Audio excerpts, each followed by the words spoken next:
This video is for the GIS community.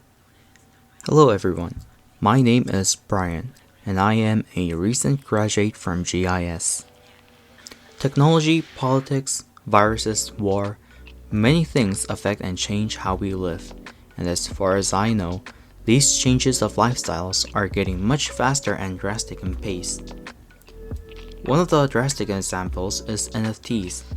Well, I would not explain it as it is a complicated and long thing to explain. In India on January 2022, a student earned about $1 million in US just from selling his own face as a photo. Situations like these happen all around the world, including Korea. While parents are happy about the news, they are also worried about it as well. With new job opportunities and the change of value between personal life and safe income, many would be confused about what to do next. It is very hard for students to decide on what they want to do for their future, and worry if they even have those choices as an option in the first place. Well, in recent years, much more opportunities and chances are open to a wide range of people. It doesn't matter how long one has studied or had resources, it is about what to do within everything you've got and offered.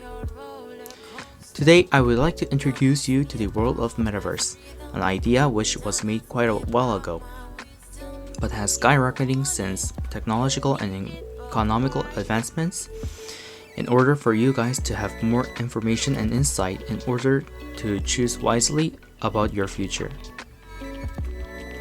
I have been a big fan for robotics my whole life, and I have worked in research projects, science fairs, and competitions if it was related to games and robots. But when I watched the recent global tech showcase, CES 2022, I became sure of something. In terms of robots, people were reusing ideas or products built around 5 years ago and tried to do something new with it.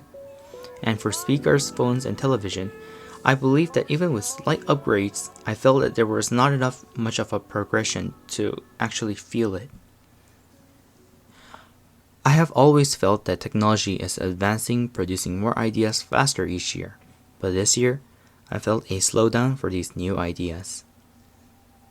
And then I got to watch a game showcase called Loan, featuring a game called Lost Ark.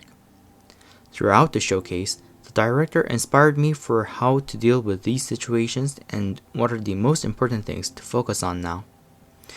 The director of the game had an idea that there are two types of progression.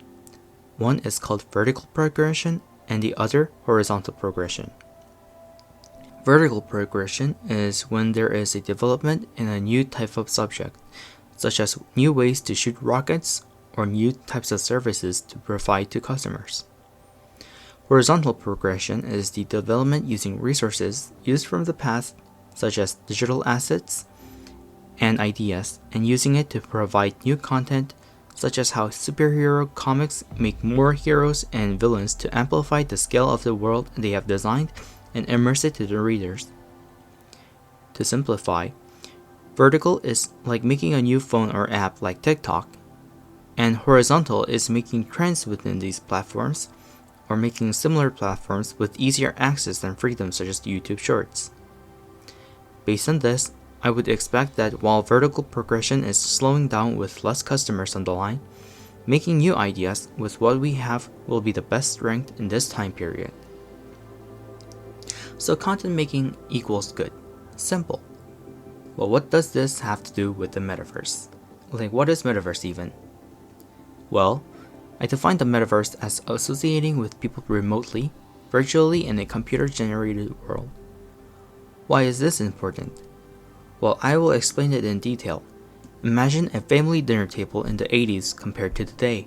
With much development in technology in terms of communication such as social media, our physical relationship has been distancing further and further away.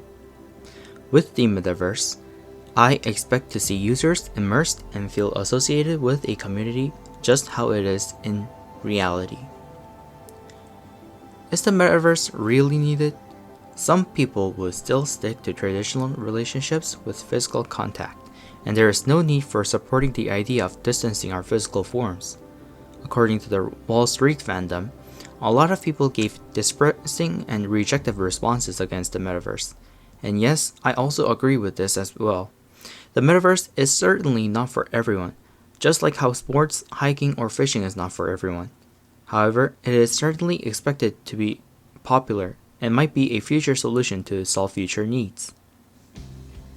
I hope a lot of you are interested in the metaverse now, as I am about to introduce you to recent news related to it and share ideas.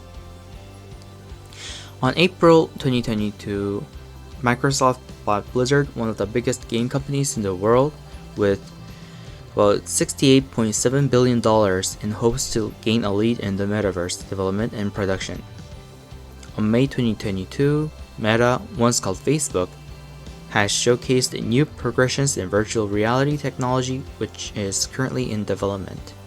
And just across the other side of the globe, Bandai Namco, also one of the greatest gaming companies, but in Japan, invested $182 million in the metaverse in terms of increasing IP value, which would profit them in enormous amounts for future businesses and contracts.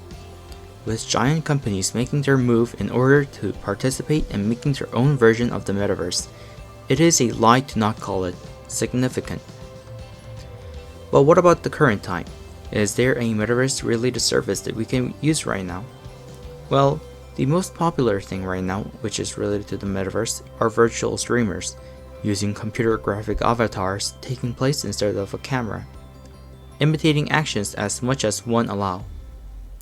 These virtual streaming content is such a popular trend that one of the streamers named Mori Calliope, an American streamer in contract with a Japanese company called Hololive, recently made a new contract with Universal Music and several other audio companies for new music productions.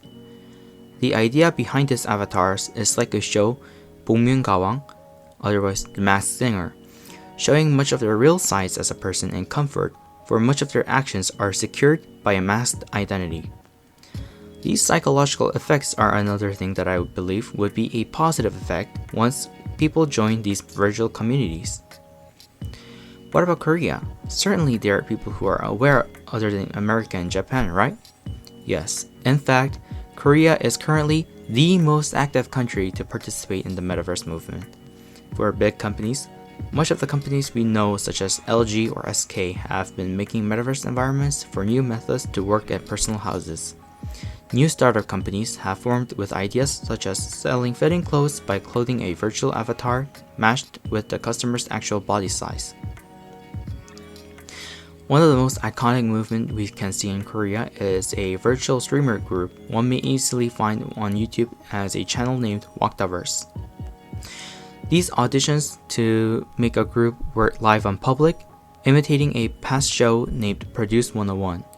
With most of their activities public and clear, except for official music productions, this new girl group is most likely the closest to ever bringing a genuine metaverse experience. Their associated Naver cafe Hwangmuran is the second most active Naver internet community just behind Chungunara, and the cafe does not only provide entertainment based on the girl streamers, they also provide education in making these metaverse environments and producing content, free workers, and so much more. Of course, there are much more to talk about, and we may only have touched the tip of the iceberg. However, I believe this became a chance for everyone to think about what to do in the future. It necessarily doesn't have to be a metaverse. Whether personal financing to finding hobbies with smart spending, there are a lot of opportunities and chances to bring massive changes to the global lifestyle. The only thing to do is to be aware and decide to be with or not to be with. And if you're interested, search anything about it and take action according to your own plan. This was my advice for the future as well as the introduction to the intangible land of opportunity called the Metaverse. Although my short story is recorded in this video, it has not yet ended for my personal research. Who knows, I might take another video out of it, or choose to deliver a new type of subject to look at. Whatever the future unfolds, I wish you all the best luck for all of us. Thanks for watching.